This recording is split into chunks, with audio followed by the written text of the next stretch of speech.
गनाई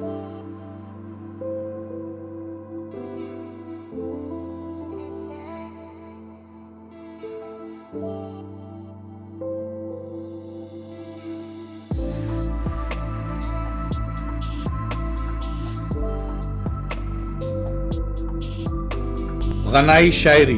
गनाई शायरी में शायर के इसी दाखिली पहलू का आफाकी और इनफरादी इजहार होता है जो दाखिली पहलू रज़मिया शायरी में गायब रहता है।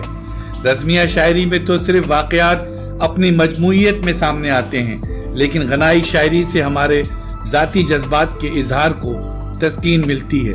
इसमें शुबा नहीं कि गनाई शायरी के मौज़ूआत ज़्यादा से ज़्यादा मुतनव्वे हो सकते हैं और इसमें कौमी ज़िंदगी के किसी रुझान की तरफ इशारा भी हो सकता है। लेकिन रज़मिया और गनाई शायरी में बुनियादी फ़र्क यह है कि रज़मिया शायरी एक ही नज़्म में कौम की पूरी रो को खोल कर बयान करना चाहती है, लेकिन गनाई शायरी अपने आप को किसी एक पहलू तक महदूद रखती है। गनाई शायरी में भी कौमी एहसासात और कौमी ख्यालात अपना इज़हार पा सकते हैं, लेकिन कोई एक गनाई नज़्म तन्हा इन सारी बातों का इजहार नहीं कर सकती।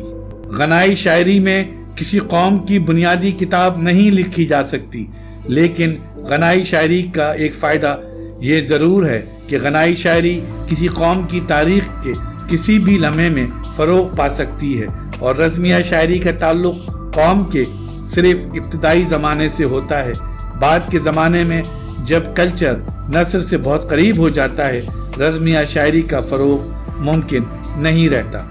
ऐसी नज़मों में भी जो रज़मिया शायरी की आखिरी हदों पर होती हैं, गनाई शायरी की सफ़ात मौजूद हो सकती हैं। इसी तरह ऐसी गनाई शायरी भी मौजूद है, मसलन एपिग्राम या हीरोज़ के बयानिया क़िस्से और बैलेड्स जिनमें रज़मिया अंदाज मिलता है। यूनान की गनाई शायरी के गुलदस्तों में ऐसे एपिग्राम्स भी मिलते हैं जिनमें शायर अपने आप को मारूज़ के सुपुर्द नहीं करता, जिस मारूज़ की तरफ इशारे इस कलाम में मिलते हैं, बल्कि इन गनाइया अशायर में शायर अपनी ही ज़ात पर जोर देता है। इसका मतलब यह है कि नज़्मों का उसलूब तो गनाई होता है, लेकिन इनका मौजू गनाई नहीं होता। इंग्लिस्तान की इब्तदाई शायरी में इस किस्म के बैलेड्स कसरत से मिलते हैं। अवामी शायरी में उमूमन अलमिया और तसादुम की कहानियाँ पसंद की जाती हैं, ऐसी कहानियाँ जिनका कर्ब दिल को चीर जाता है। हेगल के अहद में बर्जर, गोएटे और शिलर ने इंतहाई खूबसूरत बैलेड्स लिखे हैं, जिनमें घरेलू सादगी और जज्बाती वर्जन का नोकीलापन मौजूद है। और शिलर के बैलेड्स में तो इंतहा दर्जे की गनाई अंदाज की बुलंदी फ़िक्र भी मौजूद है। गनाई शायरी की दाखिलियत तकरीबात पर लिखी हुई नज़मों में भी ज़ाहिर होती है। ये तकरीबात जंग से मुताल्लिक़ भी हो सकती हैं, जैसा कि कैलिनस और टायटियस की जंगी नौह के सिलसिले में हुआ, या एथलेटिक्स के मुकाबलों के सिलसिले में पिंडार की इनाम याफ्ता पुरजोश गनाई नज़मों में हुआ। इसमें मारूज़ी सूरत हाल से ज़्यादा शायर के रद्द अमल में कारी शरीक होता है। एक बार होरेस ने तंज़ीह अंदाज में एक फ़िक्रा कहा था कि एक महज़्ज़ब और मशहूर आदमी की हैसियत से मुझे इसके बारे में एक नज़्म लिखनी है। इसी स्पिरिट में शिलर ने लाइट वंडर ग्लूक लिखी, लेकिन ये नज़्म तकरीब पर लिखी हुई नज़्म नहीं है। दूसरी तरफ होरेस ने कहा है कि सच्चा शायर अपनी गनाई नज़्म के लिए अपनी ज़ात ही से तख्लीक की तहरीक हासिल करता है। मसलन एनाकोरियन के नग़मों में शायर अपनी तस्वीर कशी मारूज़ी अंदाज में करता है। मोहब्बत के मामलात में शराब नोशी की महफिलों में तफरीही मूड में, जैसे कि वो खुद आर्ट का कोई नमूना हो। इसी तरह हाफिज के यहाँ भी कोई मौजू नहीं है, कोई मारूज़ी तस्वीर नहीं है, असातीर नहीं है, बस शायर है जो खुद अपनी रूह से मुखातिब है, जैसे एक रूह दूसरी रूह के मुकाबिल हो। हाफिज के साथ इसकी शराब है, मैखाना है, महबूब है, दरिया है और बहुत कुछ। गोएटे की नज़्म इच हेबिनियन सैच ऑफिशंस गेस्टले एक बेनियाजी किसी कैफियत है। वो कहता है कि मैंने अपना दिल किसी चीज़ से नहीं लगाया है, किसी चीज़ से नहीं, और इसी के साथ दौलत, जायदाद, औरतें, सफ़र, शोहरत, इज्जत और आखिर में जंग वगैरह का जिक्र भी करता है। और कहता जाता है कि मैंने अपना दिल किसी चीज़ से नहीं लगाया है, और इस तरह دنیا کی ہر چیز کے خالی ہونے کی کیفیت کو ظاہر کر دیتا ہے۔ غنائی شاعری کی تخلیق کے لیے ابتدائی نہیں ترقی یافتہ معاشرہ چاہیے، جہاں آرٹ بڑھتی ہوئی نثر آلود دنیا میں خود شعوری کا حامل ہو سکے اور اس خود شعوری سیلف کانشسنس کی کیفیت کو جانتے بوجھتے پرفیکٹ بنا سکے۔ مثلاً ہمارے عہد میں ہر شخص کو یہ حق حاصل ہے کہ وہ اپنا نقطہ نظر اور اپنے احساسات کو برقرار رکھ سکے۔ آج کے شاعر کا رویہ رزمیہ شاعر کے رویے کے بالکل برعکس ہوگا۔ ایلیڈ اور اوڈیسی میں ہومر اپنی شخصیت کو اس حد تک قربان کر دیتا ہے کہ اکثر لوگ اس بات سے متفق نہیں ہوں گے کہ ہومر ایک جیتا جاگتا شخص ہوگا، حالانکہ ہومر کے ہیرو آج بھی زندہ انسانوں کی طرح ہیں اور وہ اپنی ذات میں لافانی ہو چکے ہیں۔ لیکن پنڈار کی انعام یافتہ غنائیہ نظموں کی شخصیتوں کا یہ حال نہیں ہے۔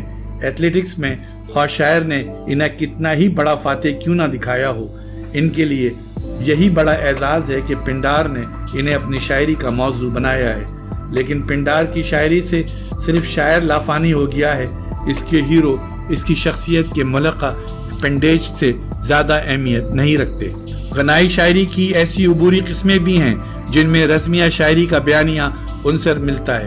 دوسری انتہا پر ایسی عبوری قسمیں بھی ہیں جن میں ڈرامائی شاعری کی بنیاد کے طور پر گفتگو اور مکالمہ ملتا ہے۔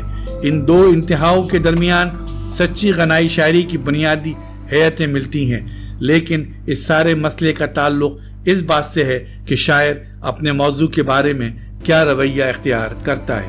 غنائی شاعری کی وہ قسمیں بھی ہیں جنہیں ہم بھجن، مناجات، جنگ سے پہلے یا جنگ کے بعد کے نغمے اور مزامیر کہتے ہیں۔ مزامیر کا مطلب ہے ایسی نظمیں جن میں شاعر مقدس آفاقیت میں ڈوبا ہوا ہوتا ہے۔ لیکن ہومر کی مناجاتیں دیوتاؤں کی خارجی تصویر کشی کے باعث رزمیہ شاعری کے اسلوب سے زیادہ قریب ہیں۔ اولڈ ٹیسٹمنٹ کے مزامیر میں خدا کے لیے ایک روح کی تڑپ کی عرفہ ترین کیفیت موجود ہے جو تصویر کشی سے بہت بلند ہے۔ اوڈیس بھی بڑی تعداد میں لکھی گئی ہیں۔ یونان اور روم میں اس صنف کو درجہ تکمیل تک پہنچایا گیا۔ اوڈیس میں شاعر اہم موضوعات پر مثلاً ہیروز کے بارے میں، محبت، خوبصورتی، آرٹ اور دوستی وغیرہ کے بارے میں اپنی داخلی شخصیت کا اظہار کرتا ہے۔ ذہن کی وسعت قلب کی فراخی کا ثبوت دیتا ہے اور اپنی اخلاقی اور فنکارانہ حیثیت کا مظاہرہ کرتا ہے۔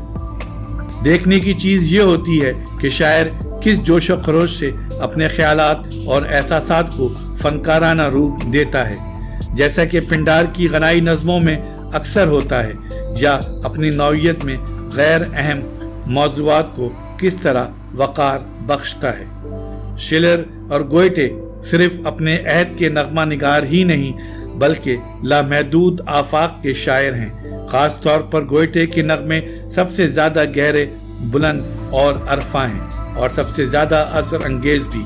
یہ نغمے صرف گوئٹے ہی کے نہیں ہیں بلکہ گوئٹے کی پوری قوم کے نمائندہ ہیں۔ یہ نغمے ہماری روح کے سب سے زیادہ بنیادی لہجے کا مکمل طور پر اظہار کرتے ہیں۔